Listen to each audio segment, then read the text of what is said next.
Tout autre chose maintenant, on va parler sport et créativité avec vous, Maria Afonso. Bonjour Maria, bonjour. Merci d'être là, notre chère consoeur, journaliste à RFI. Alors que les Jeux de Paris approchent à très grands pas, on est à 19 jours maintenant du coup d'envoi depuis plus d'un an.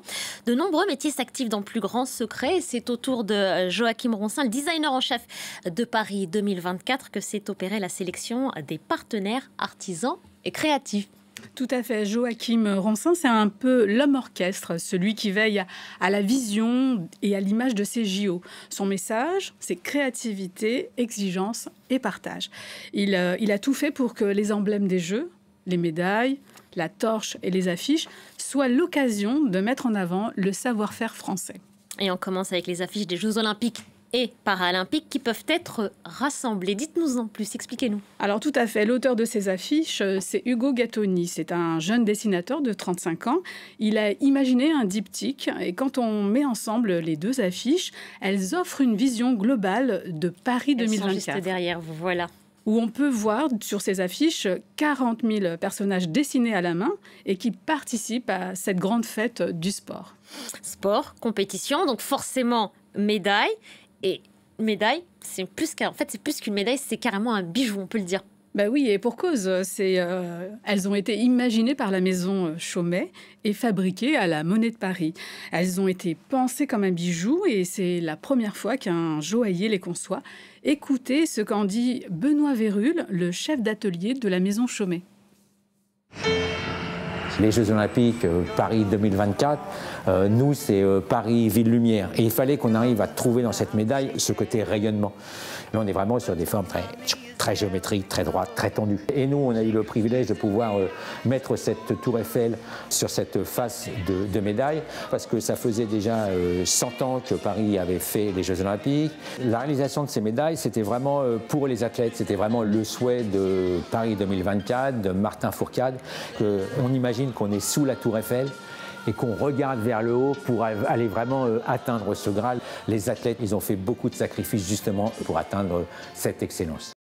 Entendu, tout a été fait pour garder l'empreinte de Paris avec des décorations au design unique, puisque des morceaux de fer issus de la Tour Eiffel, une autre icône de Paris, ont été intégrés au centre de ces médailles. Ce fer d'origine de la Tour Eiffel a d'ailleurs été taillé en hexagone, à l'image de la France, et d'autres symboles se cachent sur ces décorations, comme notamment des rayons qui rappellent la cocarde française. Et qui dit France, dit prestige. C'est pourquoi ces médailles sont serties comme une pierre précieuse. On vous en a confié une ou pas? J'ai pu regarder, j'ai pu voir. Et toucher? Et toucher. Enfin, avec des gants, hein, attention. Délicatesse. Enfin, la maison Chaumet a fait également graver l'inscription Paris JO 2024 en braille sur les médailles paralympiques. Le 14 juillet, jour de fête nationale et du grand défilé militaire ici en France, Paris prend le relais de la torche olympique et là aussi les questions de savoir-faire. Tout à fait. C'est une torche iconique qui a été conçue par Mathieu Le Hanner. C'est une véritable œuvre d'art, un objet symétrique, doré, un doré un peu champagne, comme dit le designer, qui représente l'égalité, l'apaisement et l'eau. 3 éléments qui caractérisent Paris. Il faut noter au passage que l'acier utilisé réduit l'empreinte carbone. Ce designer a également dessiné le fameux chaudron qui s'embrase tous les soirs à la fin de chaque étape, ainsi que la vasque olympique qui va s'allumer le soir de la cérémonie d'ouverture et illuminer les Jeux jusqu'à la fin.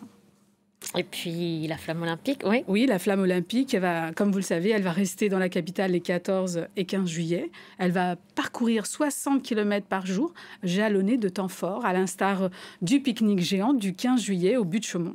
Et qui dit pique-nique dit nappe. Dit nappe, exactement. Très stylé la nappe. Et là, c'est tout l'art du savoir-vivre à la française qu'on veut mettre en avant.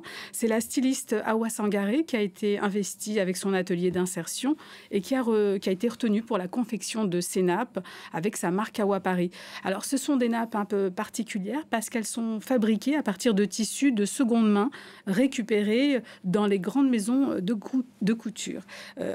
Awa Sangaré, elle fait aussi partie des 11 000 relayeurs de la flamme olympique.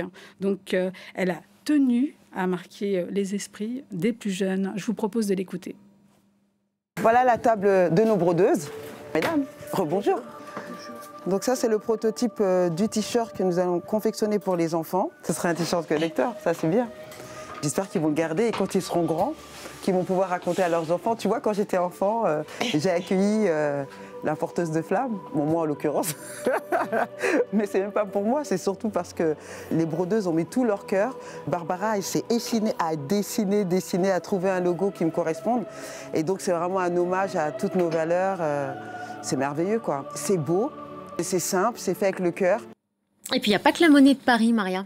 Tout à fait. Il y a aussi d'autres institutions qui sont rentrées dans cet aspect créatif, comme le mobilier national, la manufacture de Sèvres ou encore la manufacture des Gobelins. Et il y a aussi une tapisserie olympique. Alors, c'est l'œuvre originale de l'artiste Marjane Satrapi. Elle a été tissée par les artisans de la manufacture des Gobelins. Et c'est un triptyque dont chacune des parties rend hommage à l'histoire olympique. La partie de gauche fait écho aux Jeux de Paris de 1924, avec l'iconographie du lanceur de javelot. La partie centrale, elle représente une femme et un homme portant le flambeau sous la tour Eiffel et elle fait référence à la parité. Il faut savoir, Nabia, que c'est la première fois que les JO seront paritaires, puisqu'un nombre équivalent d'athlètes, femmes et hommes, y prendront part. Enfin, la partie de droite est en lien avec les nouvelles épreuves urbaines de breakdance et de skateboard qui seront introduites dans cette édition. Merci beaucoup, Maria. Je précise qu'on peut vous retrouver pour toutes ces précisions le dimanche à 8h52, heure de Paris, précisément sur Radio France, pour votre chronique 100% création. Et le premier numéro est consacré à Awa Sangaré. Merci beaucoup. Merci à vous. On se retrouve dans quelques instants pour la suite de l'info sur France 24.